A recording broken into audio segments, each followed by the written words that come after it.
आज हम सिग्मोइडोस्कोपी की बात करेंगे। सिग्मोइडोस्कोपी बेसिकली बड़ी आंत की जांच की वीडियो एंडोस्कोपी द्वारा प्रक्रिया है। इसके पहले मैं आपसे रिक्वेस्ट करूंगा कि आप हमारी चैनल को सब्सक्राइब कर दें ताकि जितनी भी एंडोस्कोपिक प्रोसीजर्स और गैस्ट्रोएंटेरोलॉजी से संबंधित वीडियोस हम लोग बनाते हैं वो आपको पहुंच सकें।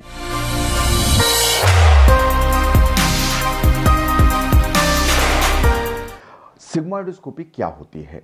सिग्मोइडोस्कोपी में हम लेट्रिन के रास्ते से आपकी बड़ी आंत की पर्टिकुलरली रेक्टम और सिग्मोइड की जांच करते हैं। जो बड़ी आंत के नीचे के दो पोर्शन होते हैं उन्हें रेक्टम और उससे थोड़ा सा ऊपर का पोर्शन सिग्मोइड कहलाता है। जब हम रेक्टम और सिग्मोइड की जांच करते हैं तो उसे सिग्मोइडोस्कोपी कहते हैं। सिग्मोइडोस्कोपी में हम एक लचीली ट्यूब जिसे एंडोस्कोप या कोलोनोस्कोप कहते हैं, जिसके टिप पर एक कैमरा लगा होता है, वो कैमरा आपकी लेट्रिन के द्वारा प्रवेश कराते हैं और अंदर लाइट डाल के अंदर जो भी प्रॉब्लम्स हैं उन्हें देखते हैं, उनकी वीडियो रिकॉर्डिंग करते हैं, उनके स्टिल फोटोग्राफ लेते हैं और जो भी बीमारी है उसे पहचानते हैं।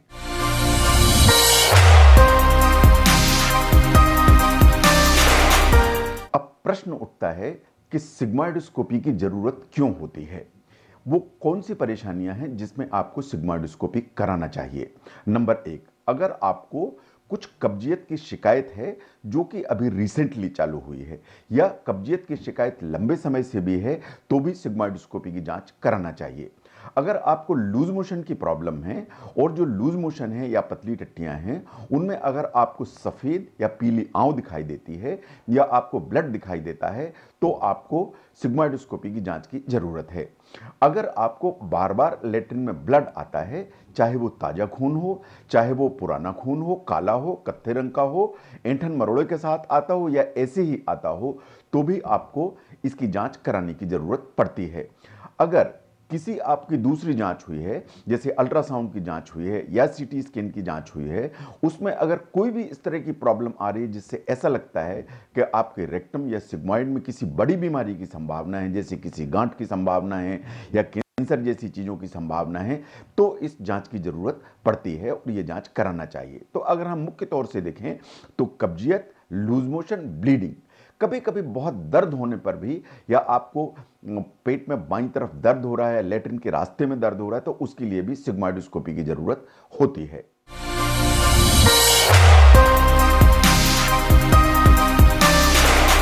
सिग्मोइडोस्कोपी की जांच में अमूमन 10 मिनट का टाइम लगता है, 15 मिनट भी लग सकते हैं। इसके लिए किसी भी प्रकार की किसी एनेस्थीसिया की कोई जरूरत नहीं पड़ती है। ये पूरी तरह से आउटडोर प्रोसीजर है। इसको करने के लिए सबसे पहले हम आपको 2 एनिमा लगाते हैं ताकि आपका रेक्टम या सिग्मोइड साफ हो जाए। अगर एनिमा का प्रयोग हम नहीं करते हैं तो कभी कभी हम आपको पीने की दवा देते हैं रात में, ताकि सवेरे आप उठें और लेटरिन जाएं तो आंत पूरी तरह से साफ हो जाए। तो एक बार आंत अगर साफ हो जाती है और हम सिग्मोइडोस्कोपी अगर करते हैं तो सिग्मोइडोस्कोपी के रिजल्ट्स बेटर आते हैं, क्योंकि हम आंत को प्रॉपरली चेक कर सकते हैं और उसकी सरफेस या उसकी म्यूकोजा हमें साफ दिखाई देती है।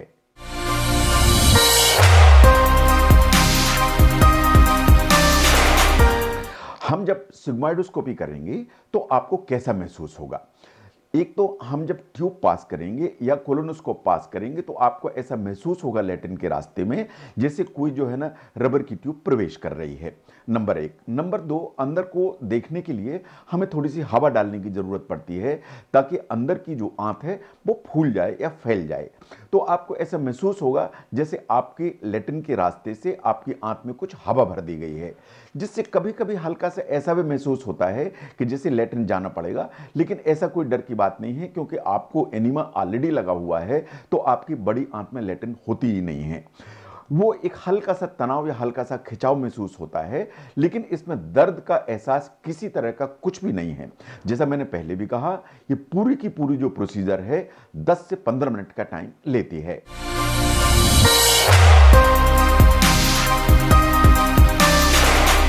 अगर सिग्मोइडोस्कोपी में कुछ एबनॉर्मलिटी निकलती है तो क्या होगा? एबनॉर्मलिटी क्या निकल सकती है? जैसे मैंने सिग्मोइडोस्कोपी की और सिग्मोइडोस्कोपी में कहीं कोई गांठ दिखाई दे रही है, जिसमें अगर इस चीज़ की संभावना है कि ये कहीं कोई कैंसर जैसी गांठ तो नहीं है, अगर या कोई घाव दिखाई देता है जो मुझे लगता है कहीं ये कैंसर जैसी चीज़ तो नहीं है, या घाव मुझे ऐसा लगता है कहीं ये अल्सरेटिव कोलाइटिस या ये टीबी जैसी चीज़ तो नहीं है, तो उससे मैं छोटे छोटे टुकड़े जांच के लिए निकालूंगा जिसकी बायोप्सी कराई जा सके। आपको समझने की ज़रूरत है कि जब बायोप्सी के लिए मैं टुकड़े भी निकालता हूं तो ये बिल्कुल पेनलेस है, आपको इसका कुछ भी एहसास नहीं होगा क्योंकि इंटेस्टाइन के अंदर पेन का कोई सेंसेशन नहीं आता है। अगर अंदर कुछ ऐसा मिलता है कि कोई ऐसी चीज़ है जिसे पॉलिप कहते हैं या बहुत छोटी सी गांठ है जिससे बार बार जो ना खून निकलता है, तो उसे हम कॉटरी के द्वारा प्लस लूप के द्वारा जिसे उसको निकाल भी सकते हैं, है ना, उसको कट करके अलग किया जा सकता है कॉटरी के द्वारा। अगर कहीं कोई ऐसी नस है जिससे खून का रिसाव हो रहा है तो हम उसमें कुछ इंजेक्शन करके दवाई डाल सकते हैं जिससे खून का रिसाव बंद हो जाएगा। अगर कभी ऐसा होता है या मुझे लगता है कि आपकी आंत सिकुड़ी हुई है तो बैलून द्वारा हम उस सिकुड़ेपन को चौड़ा भी कर सकते हैं। इसका मतलब यह है कि सिग्मोइडोस्कोपी के द्वारा अगर आपकी आंत में हमें कुछ प्रॉब्लम दिखाई देती है तो हम उसको सुधार भी सकते हैं।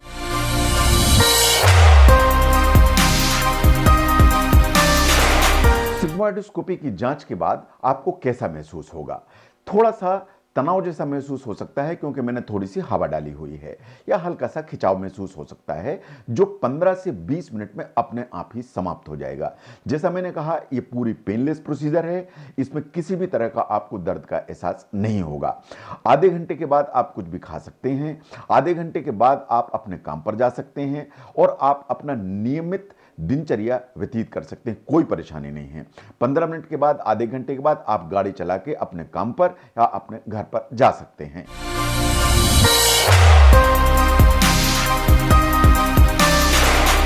क्या सिग्मोइडोस्कोपी में किसी कॉम्प्लिकेशन की संभावना है?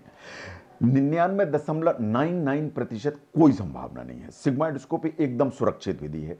कभी कभार जरूर ऐसा होता है कि दर्द थोड़ा होने लगता है या ब्लोटिंग होती है जो थोड़ी देर रह सकती है, जिससे आपको थोड़ा सा खिंचाव महसूस हो सकता है जो आधे घंटे से लेकर 1 घंटे 2 घंटे तक रह सकता है, लेकिन इसके लिए बिल्कुल भी परेशान होने की जरूरत नहीं है। कभी कभी ऐसा माना जाता है कि सिग्मोइडोस्कोपी या इस तरह की जांचों से परफोरेशन या आंत में कुछ कॉम्प्लिकेशन की संभावना होती है। मैं आपको एश्योर करता हूं कि इस तरह की संभावना नगण्य है, इसलिए डरने की कोई आवश्यकता नहीं है।